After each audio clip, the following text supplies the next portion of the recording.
So this is a word that I never thought we'd actually use to describe a Vancouver Canucks prospect. Because earlier this morning, Scott Wheeler, out of The Athletic, went out there and posted how Canucks prospect Anthony Romani is an assassin, and how he might be a diamond in the rough for Vancouver. Wheeler posted a feature with some insight from MSU staff, his skills and strength coaches, and more. This is a pretty interesting piece. Let's dive into the profile of Anthony Romani, and then we'll get into the article, which, by the way, is another one of these gift articles. It is available for us to read. Man, The Athletic is hooking us up these days. Really, really interesting. We love the New York Times, don't we? That's kind of a joke. That's like a half and half. But anyways, Anthony Romani is 21 years old out of Pickering, Ontario, Canada, a 6'1", 194-pound right-handed right-wing center, whom the Vancouver Canucks initially drafted in the 162nd overall spot 2 years ago in 2024. Sixth-round draft pick, a guy who was he an overager? Born July 12, 2005, so his draft-eligible year would have been 2023. Yes, there you go. He is an overaged player. In 2023, he had 43 points in 66 games played. Not good enough to get him drafted, but as an overaged player in the North Bay Battalion system, Romani posted up 111 points in 68 games. That's a really good mark, and one of the best in the OHL at the time, if I'm not mistaken. Educated guess, but actually, yeah, he was there. He was second overall in scoring behind Seattle's David Goyette. But Romani had a draft plus one season for the ages in North Bay. It's why the Vancouver Canucks took him in the 6th round. And as his career has gone on, he had spent one more year in the OHL. That's fine. And then spent one season with Michigan State University. Even more fine. 28 points in 37 NCAA games this most recent season at 20 years old the entire year. He just recently turned 21, so this upcoming season, his sophomore Michigan State University year, will be his 21-year-old year. But Scott Wheeler goes out there and gives some insight as to what's going on with Romani.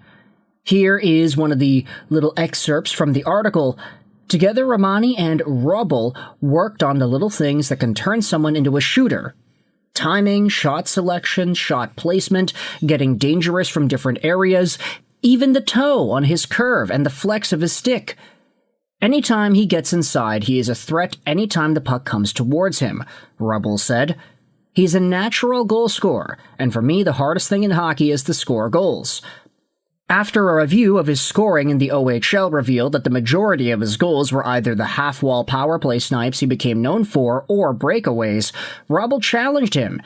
Give me 6 to 8 ugly goals, tips, rebounds, net front, in his freshman year of college hockey. Romani then delivered. Let's go out there and read some more of the article because it is available for all of us normal folk to read. 3 years ago, Romani was passed up in the 2023 NHL Draft. 2 years ago, after getting picked with the 162nd pick in 2024, he broke his clavicle just 6 games into his final season of junior hockey. In between, he led the OHL in goals, finished second in points, was a CHL second All-Star, and earned an invite to Canada's World Junior Summer Showcase as an 18-year-old. Now he's 21, entering his sophomore season at Michigan State, and they think the Canucks might really have something in him. Assistant coach Mike Towns was the first of Michigan State's staff to get eyes on him with North Bay and Barrie the year prior once he had returned from his broken clavicle. He played just 35 regular season games and registered 35 points, but led the Colts in scoring with 24 points in 16 postseason games, including a point in all 16. They thought that he was a heady, smart player with natural offensive instincts. We always felt he would be a catalyst offensively. His ability to make a play, ability to finish. He doesn't need much. He's got a heavy shot and sneaky good release. He was a good two-way forward that had some pretty deadly offensive instincts. Once they got their hands on him, they quickly realized he was more than just an opportunistic scorer. Not only could he score on the flank on the power play, but he penalty killed by the end of the year, and all his teammates wanted to play with him at 5v5. Going out there throughout the rest of this article, there are a number of things that Romani had improved on in his game over the past few years. You also have Dan Noble, who is mentioned over here, strength coach at Michigan State, a guy who owns Noble Sport Performance and who has worked with Romani for 5 years now. Working out with guys like Beckett Seneca and Mitch Marner, he was really able to take everything to another level. Those things kind of fell into place for him at the right time, understanding the amount of work that he wanted to put in. There's a lot to dive into with this piece, and it's very thorough, but I'll just skip to the end here. I'll leave a link in the description, of course, if you want to go out there and read this piece yourself. The article goes out there and says, when Romani looks back on his road to this point, he chuckles. He was raised just east of Toronto in Pickering, where his mom is a teacher and his dad owns 2 burger restaurants. He is the oldest of 3, and his younger sister is a gymnast. He feels he has had to earn everything he has gotten in hockey after losing his final year of minor hockey entirely to the pandemic, the passing over in the draft, and the injuries. It was always a question of what changed this year to last year. A lot of it was motivation after going undrafted, and making it my goal this year just to kind of prove what I am and what I'm capable of, he said of his rapid development. He describes himself as a smart offensive forward whose strengths are his skill and hockey IQ. After working hard to fill out, his focus has turned to adding speed through his first few steps. And he's happy with his decision to go to college, calling it the obvious choice for him, largely because of Michigan State and their strength and sports and science guru Will Morlock and the individualized plan that was put in place for him. Because I was injured last year, I had a lot of time to think about college. It felt like a step towards going pro, Romani said. It has been great to be able to play against older players, push the pace, and play at a higher level. Now back to feeling fully healthy again, he is eager to go earn that next thing, an entry-level contract with the Canucks. Michigan staff, Noble and Rubble, are betting in on it too. We're pumped for him to take another step this season, D. Michel said.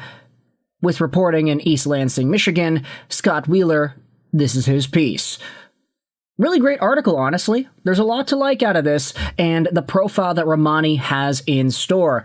So I'll leave a link in the description. You can go out there and dive into all of the contents of that piece. There's so much to go out there and read about when it comes to Anthony Romani.